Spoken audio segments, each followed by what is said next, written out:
Olá, bem-vindos! Eu sou a Renata Sotero, consultora de recursos humanos da Elliott Scott Brasil, uma consultoria especializada em recrutamento e seleção de profissionais de recursos humanos de média e alta gestão. E esse é o nosso Café das 10. A ideia é aquela pausa para o cafezinho, para que a gente possa conversar sobre assuntos que sejam do seu interesse e que estejam acontecendo neste momento. E o nosso tema de hoje é sobre performance e desempenho. Como medir a performance dos colaboradores em tempos de home office. E a nossa convidada de hoje é a Simone Lima, Head de RH da Insinvest. Bem-vinda, Simone. Obrigada pelo convite, Renata. Estou muito feliz em poder tomar esse café hoje com você. Obrigada, eu que agradeço a sua presença. Então vamos lá, Simone. A gente está vivendo um contexto em que fomos colocados, né, meio que da noite para o dia, em teletrabalho, em home office. E a gente sabe que isso interfere no nosso desempenho, né, seja de forma positiva ou negativa. Então, conta para a gente, Simone, o home office já era uma prática dentro da organização de vocês, e como a área de RH se estruturou para apoiar os gestores, né, em relação à performance dos colaboradores nesse home office? Antes da quarentena, a gente tinha mais ou menos uns 15% das pessoas em home office. A gente tinha uma política, né, para as pessoas poderem trabalhar de casa.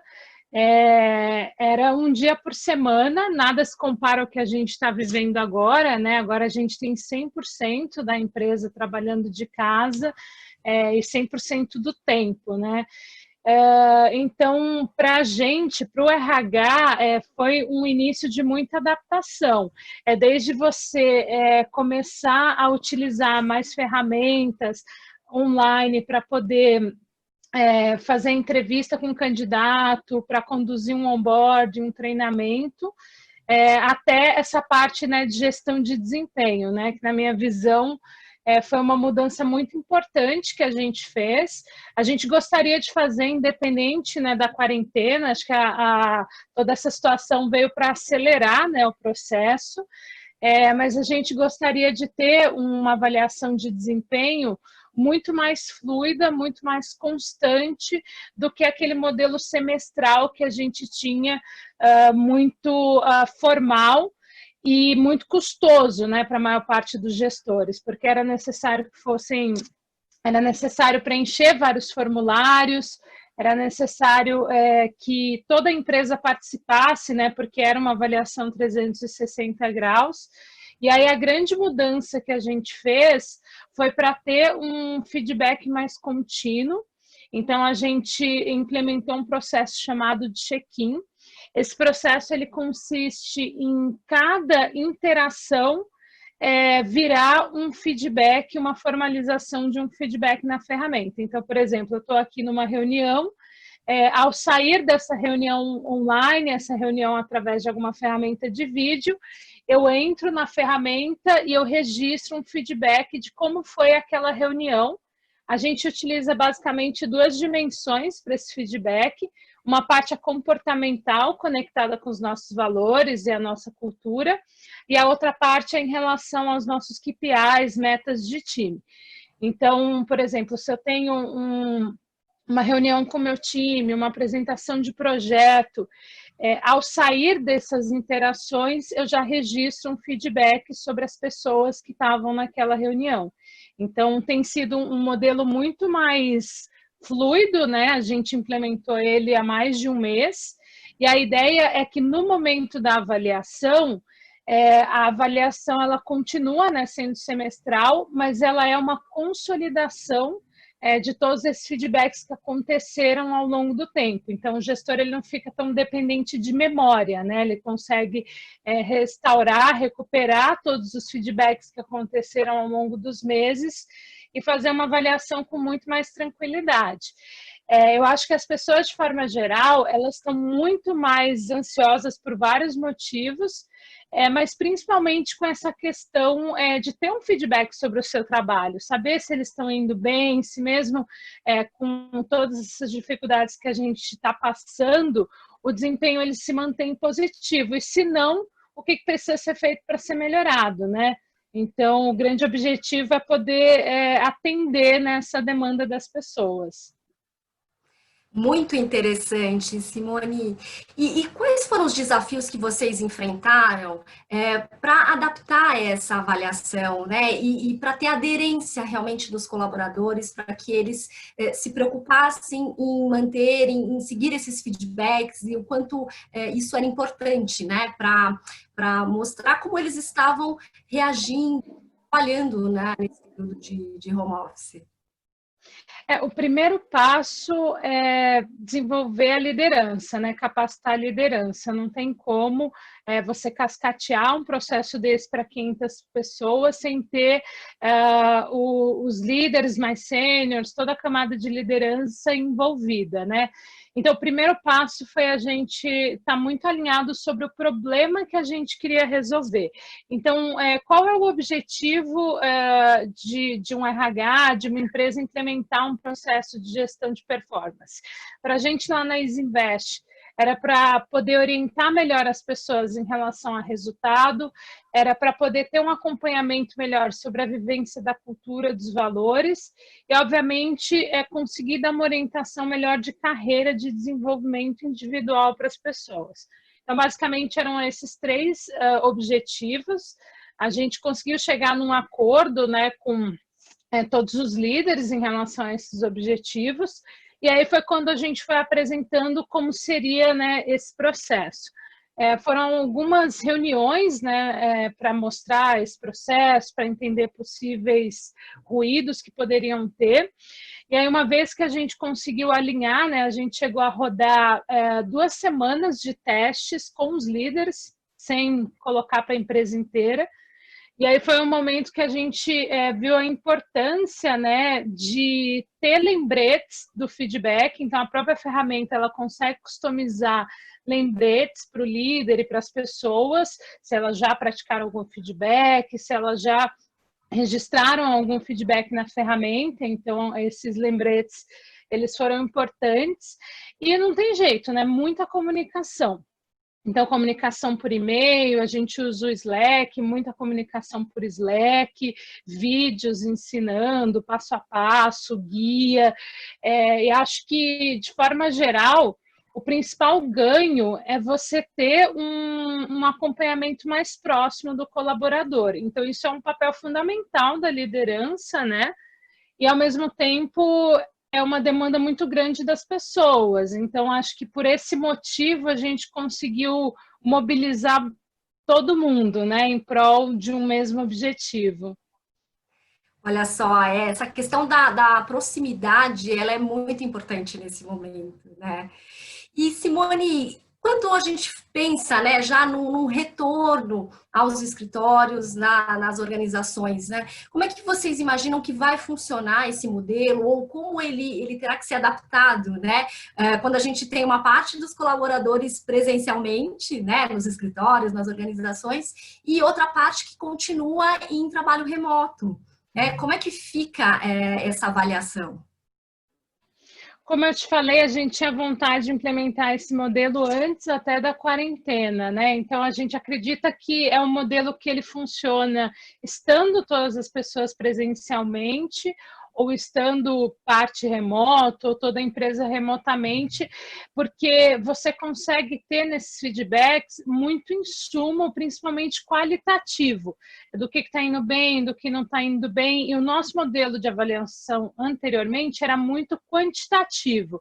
Você tinha uma nota, né? Então, um profissional é nota 3, um profissional é nota 1. Era uma escala de 1 a 5, né? Mas isso acaba não proporcionando muita informação para desenvolvimento, né? Então, acho que o principal ponto que muda em relação a gente estar fisicamente no escritório e ter parte das pessoas remoto é a qualidade desse feedback. Assim, eu acho que, de alguma forma, o nosso feedback, a nossa percepção, ela fica limitado a uma ferramenta de vídeo e áudio, onde cada pessoa fala de forma pausada para ouvir o outro, e essas interações, elas são diferentes no presencial, então acaba fornecendo para o líder mais insumo para uma avaliação de desempenho, para um processo de feedback. Então, eu acho que muda para melhor, mas o processo em si, ele não vai precisar ser adaptado. Muito bom. E aí, Simone, na sua visão, né, quando a gente retornar para o nosso novo normal, né, qual que é a sua visão em relação ao papel do RH nesse novo normal? Desde o meu início, né, na carreira de RH, o meu início de carreira foi em tecnologia, né, e aí alguns anos eu mudei para a área de RH, e eu sempre acreditei muito numa digitalização da área do RH, né? Então, tudo que você pode fazer através de sistemas, usar mais dados, eu acho que isso traz uma qualidade de tomada de decisão, de desenho de soluções, de programas mais assertivo. Então, eu acho que o fato das pessoas estarem trabalhando remoto acelerou essa digitalização dos processos de RH, né? Então, fazer com que os profissionais eles olhem para quais são as ferramentas que vão ajudar a fazer um processo seletivo, um team building, um treinamento de forma remota, né? Então, acho que mais do que nunca, né, essa digitalização ela é fundamental, né, para a área de RH.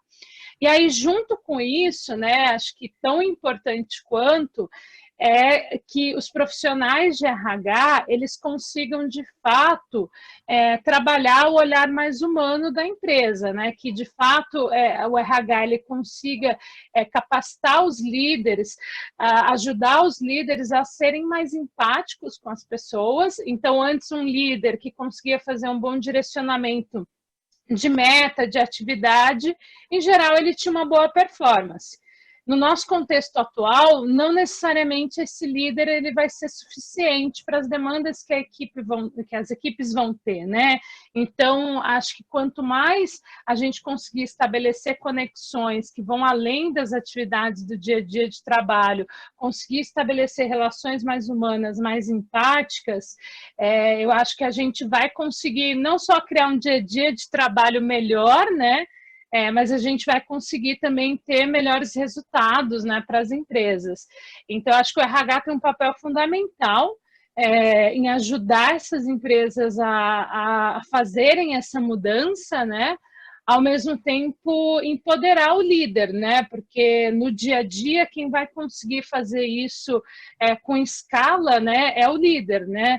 O RH ele vai prover essas ferramentas, processos, boas práticas, mas o líder é que vai conseguir usar essas ferramentas para criar conexão, para estar mais próximo do time, para entender os medos, os receios das pessoas no aspecto profissional, no aspecto pessoal. Tem muita gente falando também, né, de gestão de crise, né, que os profissionais de RH precisam cada vez mais estarem atentos, né, para fazer uma gestão de crise em relação às coisas que estão acontecendo na empresa, comunicar muito, tentar entender com profundidade tudo que está acontecendo. Então, eu acho que essas três dimensões, né, da digitalização, da humanização, empatia e gestão de crise passam a ser aí as principais ferramentas que o RH vai precisar se apropriar, se empoderar, né, e colocar em prática aí nos próximos meses e anos. Excelente, Simone, sem dúvida, eu acho que é uma visão bem interessante, né, levantando esses 3 pontos que realmente são muito importantes. Simone, obrigada pela tua presença, obrigada por compartilhar um pouco da sua experiência e das ações que vocês estão fazendo na empresa. Muito obrigada pela tua presença. Eu que agradeço, Renata. Eu acho que nesse momento não tem certo nem errado, né? Tá todo mundo tentando desbravar, construir novos processos, novas formas, né, de trabalho. E eu acho que essa troca com a RH ela é muito rica, né? Obrigada aí pela oportunidade de poder falar. E também fico à disposição se qualquer pessoa quiser se conectar para conversar mais sobre qualquer assunto. Muito obrigada.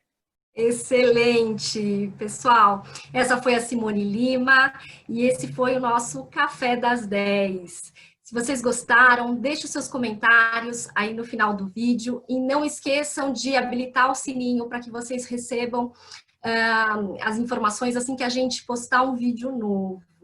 Obrigada e até o nosso próximo cafezinho.